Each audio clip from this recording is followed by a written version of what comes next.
personne ne répond à tes mails de prospection, c'est peut-être parce que tu fais ces 4 erreurs. Moi, c'est Clotilde, ça fait 4 ans que je lance des campagnes par mail, mais pas que, aussi via LinkedIn. Dans cette vidéo, on va lister ensemble les 4 grandes erreurs qui font que, selon moi, t'as pas les rendez-vous commerciaux que tu espères avec tes campagnes. Dans ces 4 grandes erreurs, la première, c'est que ton objet d'email il est souvent trop long. La deuxième erreur, c'est que le corps de ton email est lui aussi trop long. La troisième erreur, c'est que souvent le preview, il y a une petite ligne de preview après l'objet, souvent tu parles que de toi. Et la quatrième, c'est que le CTA, donc l'appel à l'action que tu as dans ton email, est pareil trop long ou il est trop demandant. Et du coup, si d'après toi, tu as au moins fait une de ces erreurs, je t'invite à écouter la suite de la vidéo. Du coup, on va commencer par la première erreur qui est que tes objets d'email sont trop longs. En fait, on a tendance, quand on écrit son objet d'email, à vouloir vraiment mettre la valeur qu'on va pouvoir donner dans l'email au sein de l'objet. Enfin, c'est normal et c'est plutôt naturel. Mais en fait, il faut être contre-intuitif avec cette première intuition qu'on a du coup et de se dire en fait c'est les objets les plus simples vraiment qui vont permettre de mieux ouvrir les emails tout simplement. Donc moi je recommande en vrai juste 2 mots et qui plus est sans majuscule. Je sais que c'est encore une fois contre-intuitif mais en fait il faut se dire j'envoie ce mail avec un objet comme je pourrais l'envoyer à un collègue. Donc faut pas se prendre trop la tête. On veut vraiment éviter les objets trop marketing ou trop vente avec je sais pas, des mots-clés genre gratuit. Bon, ça on le sait que c'est le cas, ça fait un moment qu'on le sait. Mais juste de la simplicité, ça peut être, je sais pas moi, demande rendez-vous, mandat signé, ça peut être recherche, ça peut être plein de choses. Soyez simple et vous prenez pas trop la tête. Si vous réfléchissez un quart d'heure à votre objet, c'est qu'en fait, ça va pas. La deuxième erreur qui découle un peu de la première, c'est que souvent, tes mails, ils sont trop longs. Comme on a tendance à en faire des tartines sur les objets, souvent on a le même syndrome, c'est qu'on en fait des tartines dans son mail. Et c'est normal parce qu'on a envie de se dire j'ai envie de montrer toute la valeur que je peux apporter dans un email. Encore une fois, il faut aller à la contre-intuition et écrire le moins possible.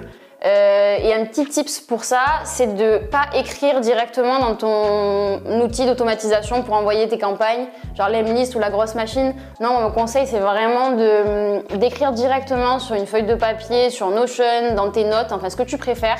Ça enlève l'appréhension de l'outil et ça te matrixe moins la tête. En fait, plus en plus de gens lisent leurs mails via mobile. En fait, on le sait, je révolutionne rien en te disant ça, mais t'y penses jamais, je pense.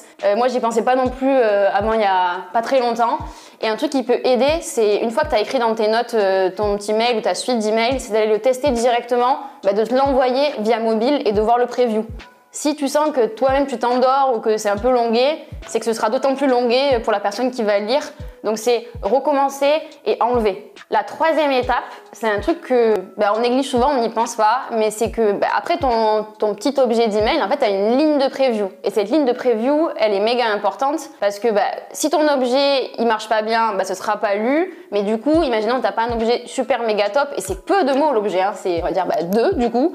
Mais tu as cette petite ligne de preview qui a après l'objet et souvent ça fait 100 caractères. Donc ça veut dire que tu as 100 caractères de plus pour convaincre la personne d'ouvrir ton email. Souvent, ce qu'on fait, c'est qu'on a envie de se présenter. Imaginons, moi, je suis une RH qui veut recruter. Salut, moi, c'est Clotilde. Je suis RH depuis 10 ans et je recherche des profils méga expérimentés. Bon, ok, moi, je suis une candidate. Et j'ai rien appris, il n'y a rien qui m'a intéressé outre mesure. Donc peut-être que je vais pas l'ouvrir ce mail. Mais par contre, si tu personnalises plus et que tu mets moins de jeu mais plus de tu, donc le candidat, le prospect que tu vas toucher en disant par exemple salut, j'ai vu que tu étais open to work sur LinkedIn et j'ai grave kiffé ou j'ai grave apprécié tes expériences passées, est-ce qu'on peut en parler? Donc là je vais jusqu'au l'appel à l'action mais tu vois ce que je veux dire, ça veut dire que avec une petite ligne, tu peux déjà créer des déclics chez les gens et déjà pousser à l'ouverture, voire à la réponse déjà avec l'objet plus le preview. Et du coup, on va voir maintenant le quatrième point et le dernier, c'est que peut-être t'en demandes trop